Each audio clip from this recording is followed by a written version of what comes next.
தனுசு குருபவனை ராசியாக கொண்ட நீங்கள் தெய்வ பக்தியோடு தேசபக்தியையும் கொண்டவர்கள், வீரமும் வேகமும் கொண்டவர்கள், வெளியில் சுதந்திர பறவைகளாக தெரியும் இவர்களுக்கு வீட்டில் ஏதாவது ஒரு வகையில் நிம்மதியின்மை ஏற்படும். கவரிமான் பரம்பரை என்றுதான் உங்களை சொல்ல வேண்டும்.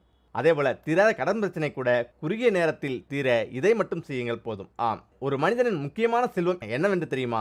அது அவனின் உடல் ஆரோக்கியத்தை குறிப்பதாகும். இதுவே ஒரு மனிதனின் முதன்மையான செல்வம் என்று நம் முன்னோர்கள் கூறியுள்ளனர். இதற்கப்புறம் தான் பணம், சொத்துக்கள், ஐஸ்வர்யங்கள் வரும். ஆனால் ஒரு மனிதனுக்கு அதிகப்படியான பிரச்சனையை தருவது உடல் ஆரோக்கியமும் தீராத கடன் பிரச்சனையும் தான். உடல் ஆரோக்கியத்தை நாம் தான் பாதுகாக்க வேண்டும். அதுபோல பணத்தை நம்மால் எவ்வளவு திருப்பி செலுத்த முடியுமோ இயலுமோ அவ்வளவுதான் கடன் வாங்க வேண்டும். ஆம், அதனால் நமக்கு ஏற்படும் தீராத கடன் மற்றும் நோய்கள் எவ்வளவு பெரிதாக இருந்தாலும் நாம் அதை தடுக்க நாம் எடுக்கும் முயற்சிகளுடன் சிறிது ஆன்மீகத்தையும் சேர்த்து செய்வதன் மூலம் நம்முடைய பிரச்சனைகள் அனைத்தும் ஒரு முடிவுக்கு வரும். ஆம், அதிகமாக கடன் வாங்கி வைத்துக்கொண்டு அதை கட்ட முடியாதவர்களும் வீட்டில் உள்ளவர்கள் நோய் நொடியால் அவதிப்பட்டு கொண்டிருப்பதை பார்த்து மனம் மருந்துபவர்களும் நாள் நட்சத்திரம் பார்த்து சரியான கிழமைகளில் பூஜை பரிகாரங்கள் செய்வதன் மூலம் இந்த பிரச்சனையில் இருந்து நாம் விடுபடலாம். ஒருவரிடம் கடன் வாங்கும்போது ஹஸ்தம் நட்சத்திரத்தில் அவர்களிடம் எப்பொழுதும் கடன் வாங்கக்கூடாது, கடனை திருப்பி செலுத்தவும் கூடாது. அப்படி நாம் கடன் வாங்கும் பட்சத்தில் அந்த கடன் மேலும் மேலும் வளர்ந்து பெருகி நாம் அடைக்க முடியாத அளவுக்கு மிகப்பெரிய கடன் சுமையாக மாறிவிடும். ஆகையால் ஹஸ்த நட்சத்திரத்தில் கடன் வாங்குவதை தவிர்க்க வேண்டும் என ஜோதிட சாஸ்திரங்கள் கூறுகின்றன.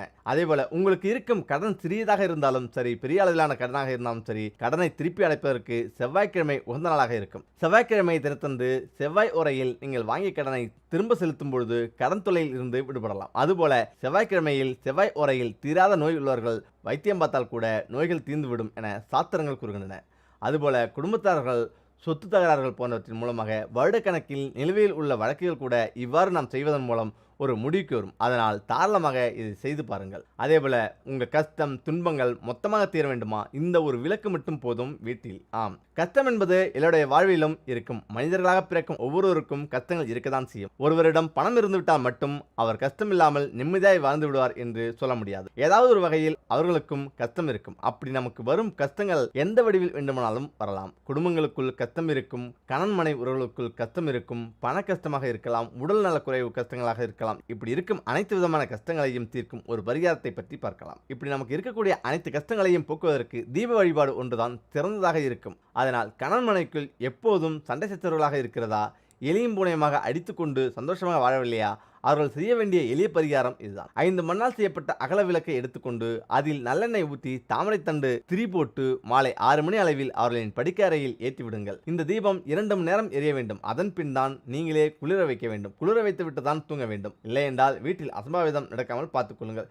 அதேபோல எப்படி நாம் இந்த தீபத்தை படுக்கை அறையில் ஏற்றுவது குறித்து ஒரு சிலருக்கு சந்தேகம் வரலாம். ஆனால் நீங்கள் தாராளமாக இந்த தீபத்தை படுக்கை அறையில் ஏற்றி வைக்கலாம். நாம் படுக்கை அறையில் நாம் கண்களுக்கு புலப்படாத வகையில் இருக்கும் எதிர்மறை ஆற்றல்களை இந்த தீபம் அழித்துவிடும். ஆகையால் உங்கள் படுக்கை அறையில் இந்த தீபத்தை ஏற்றும் பொழுது பஞ்சபூதங்களையும் மனதார நினைத்து வேண்டிக் கொண்டு தொடர்ந்து 48 நாட்கள் படுக்கை அறையில் இந்த தீபம் ஏற்றினால் கணவன் மனைவி இருவருக்கும் இடையில் ஒரு ஒற்றுமை ஏற்படும், அந்யோன்யம் கூடும். அதேபோல அன்னபூரணி. மேலும் நம் வீட்டில் இருப்பவர்களுக்கு உடல்நல கோளாறு ஏற்பட்டு அவதிப்படுகிறார்கள் என்றால், வீட்டில் சமைத்த சாப்பாட்டை வீட்டில் உள்ளவர்கள் விருப்பமில்லாமல் சாப்பிடுகிறார்கள், இதுபோன்ற பிரச்சனைகள் வந்தால் என்ன செய்ய வேண்டும் தெரியுமா? ஒரு மண்ணால் செய்யப்பட்ட அகல் விளக்கை எடுத்துக்கொண்டு அன்னபூரணி தாயாரை மனதார நினைத்து சமையலறையில் பெண்கள் இந்த விளக்கை ஏற்றி 48 நாட்கள் தொடர்ந்து இந்த பரிகாரத்தை செய்து வந்தால் உங்கள் வீட்டில் ஒருபோதும் உணவுக்கு தட்டுப்பாடு இருக்காது. வீட்டில் இருப்பவர்களும் ஆரோக்கியமாக இருப்பார்கள். சாப்பாடு சார்ந்த கஷ்டங்கள் அனைத்தும் விலகி ஓடும். ஆம், அடுத்ததாக அத்திமர நாற்காலி. அடுத்ததாக நமக்கு ஏதாவது தீராத துன்பம் வெகு நாட்களாகவே இருந்து கொண்டிருக்கிறது அல்லவா? இது போன்ற தீராத துன்பங்களை நம்மை விட்டு விலகுவதற்காக பூஜை அறையில் இந்த ஒரு விளக்கை ஏற்றி பிரார்த்தனை செய்ய வேண்டும். இப்படி நாம் செய்யும் பிரார்த்தனைகளை கடவுள் கேட்டு நமக்கு செவிசாய்க்க வேண்டும் என்றால் உங்கள் பூஜை அறையில் அத்திமர பலகையில் செய்த சிறிய நாற்காலி வைத்து அதன் மேல் காமாட்சி அம்மன் விளக்கு ஏற்றி வைக்க வேண்டும். பொதுவாக சிலர் வீடுகளில் முக்காலி வைத்து காமாட்சி அம்மன் விளக்கு ஏற்றுவது வழக்கமாக வைத்திருப்பார்கள். அந்த முக்காலியை கூட அத்திமரத்தால் செய்து காமாட்சி அம்மன் விளக்கு ஏற்றும் பொழுது தீராத துன்பம் அனைத்தையும் நீக்கி உங்களுக்கு நல்ல விடிகாலத்தை பெற்று தரும். மரப்பலகை. இதுபோன்று உங்கள் வீட்டில் வாராகி அம்மன் சிலை, காமதேனு சிலை, கற்பக விருட்சம் சிலை போன்ற எந்த சிலைகளாக இருந்தாலும் ஒரு மரப்பலகையின் மீது வைத்து வழிபட வேண்டும். அந்த மரப்பலகை அத்திமரத்தால் செய்யப்பட்ட மரப்பலகையாக இருந்தால் உங்கள் வீட்டில் வைத்திருக்கும் தெய்வ சிலையின் சக்தி 2 மடங்காக அதிகரித்துவிடும். இப்படி சிலைகளின் சக்தி அதிகரிக்கும் போது உங்கள் வீட்டில் இருக்கக்கூடிய நேர்மறை ஆற்றலின் சக்தியும் அதிகமாக இருக்கும். அதில் உங்கள் வீட்டிற்கு இன்னும் நேர்மறை ஆற்றலின் சக்திகளை ஈர்த்து கொடுக்கும். இப்படி உங்கள் வீடு முழுவதும் நேர்மறை ஆற்றல் நிறைந்திருக்கும் பொழுது அங்கு எந்த விதமான கஷ்டமும் துன்பங்களும் வராது, இருக்கிற கஷ்டங்களும் ஓடிவிடும். அதேபோல வீட்டில் அதிர்ஷ்டம் தரும் ஒலிகள் என்னென்ன? இந்த சத்தம் எல்லாம் வீட்டில் கேட்டால் துரதிர்ஷ்டம் நீங்கி அதிர்ஷ்டம் கதவு திறக்குமாம். ஆம், வீடு எப்பொழுதும் அமைதியாக இருப்பது நல்லது கிடையாது. வீட்டில் இருப்பவர்களின் மகிழ்ச்சி சத்தங்களால் மட்டுமே உறுதி செய்யப்படுகிறது. வீட்டில் அதிர்ஷ்டம் தரக்கூடிய சத்தங்கள் என்னென்ன, இதனால் உண்டாகக்கூடிய பலன்கள் என்னென்ன, வீட்டில் துரதிர்ஷ்டத்தை துரத்தக்கூடிய ஒலிகள் எப்படி இருக்க வேண்டும் என்பதை தான் பார்க்க போகிறோம். வீட்டில் ஒலிக்க வேண்டிய முதல் சத்தம் சிரிப்பொலி ஆகும். மகிழ்ச்சியான இல்லங்களில் லட்சுமி குடியிருப்பதாக சாத்திரங்கள் கூறுகின்றன. அழுகை சத்தம் இல்லாமல் சிரிப்பு சத்தம் கேட்கும் இல்லங்களில் மகாலட்சுமி மகிழ்ச்சியுடன் குடியிருப்பாள். இதனால் தான் அழுகை இருக்கும் இல்லங்களில் தனவரவு தடைபடுகிறது. கணவனால் மனைவி அழுவதும் பெற்றோர்களால் பிள்ளைகள் அழுவதும் கூடாது.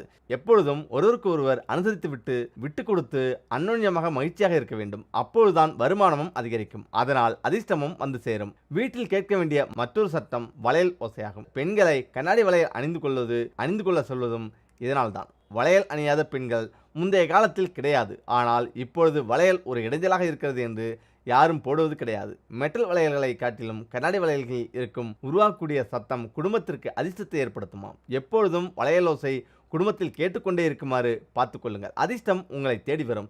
அதேபோல மரக்கலங்களில் இருந்து இசைக்கப்படும் இசை, ஒலிக்கப்படும் ஒலி போன்றவற்றையும் குடும்பத்திற்கு அதிர்ஷ்டத்தை கொடுக்குமாம். வீடுகளில் மரத்தினால் ஆன இசை ஒலிகளை எழுப்பக்கூடிய அலங்காரங்களை செய்யலாம். மரத்தினால் ஆன இசைக்கருவிகளையும் வாங்கி அழகிற்கு வைக்கலாம். இப்படி அமைக்கப்படும் இல்லங்களில் குபேரவாசம் இருக்கும். இவர்களுக்கு தங்கு தடை இல்லாத வருமானம் இருக்கும்.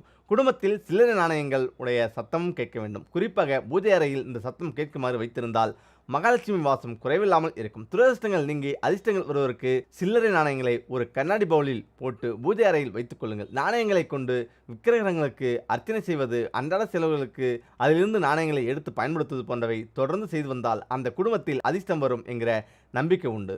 குடும்பத்தில் மழலை செல்வத்தின் சத்தம் கேட்டால் குறைவில்லாத அதிர்ஷ்டம் வரும் என்பது எல்லோரும் அறிந்தது. பிள்ளை பேறு உண்டாவது என்பதே இந்த மிகப்பெரிய விஷயமாக மாறிவிட்டது. குழந்தை செல்வம் கிடைக்காதா என்று மருத்துவமனைகளையும் ஆலயப்படிகளையும் அதிகம் ஏறுவோர் உண்டு. இந்த மழலை செல்வத்தின் ஓசை கேட்டுக்கொண்டே இருக்கும் இல்லங்களில் துரதிர்ஷ்டங்கள் ஓடிவிடும். சகல சௌபாக்கியங்களும் உண்டாக எப்பொழுதும் மழலை செல்வத்தின் ஓசையை கேட்க வேண்டும். குழந்தைகளை அழ வைக்காமல் அவர்களை சிரிக்க வைத்து அந்த ஓசையை வீடு முழுக்க நிரப்ப வேண்டும். இதனாலும் அதிர்ஷ்டம் உங்களை தேடி வரும். அதே நேரம் இந்த 3 மாற்றங்களை கண்டிப்பாக செய்யுங்கள். வாஸ்து சாஸ்திரத்தின்படி வீட்டின் திசை மற்றும் அதன் வடிவமைப்பில் சில விஷயங்களில் சிறப்பு கவனம் செலுத்த வேண்டும். வாஸ்து நிபுணர்களின் கூற்றுப்படி வீடு கட்டும் போது வாஸ்து விதிகளை புறக்கணித்தால் எதிர்மறை ஆற்றல் வீட்டில் தங்குவதற்கு அதிக வாய்ப்புகள் உள்ளதாம். அத்தகைய சூழ்நிலைகளை நீங்கள் எதிர்கொண்டிருந்தால் வீட்டில் உள்ள வாஸ்து தோஷங்களை நீக்கி எதிர்மறை ஆற்றலை புகுத்துவதற்கு வீட்டில் சில மாற்றங்களை செய்ய வேண்டும். வாஸ்து சாஸ்திரத்தின்படி வீட்டின் வழிபாட்டிற்கு மிகவும் பொருத்தமான திசை வடகிழக்கு, கிழக்கு, வடக்கு மூலை. வீட்டின் கோயில் எப்போதும் கிழக்கு வடக்கு அல்லது கிழக்கு வடக்கு கோணத்தில் இருக்க வேண்டும். மேலும் கோயில் சற்று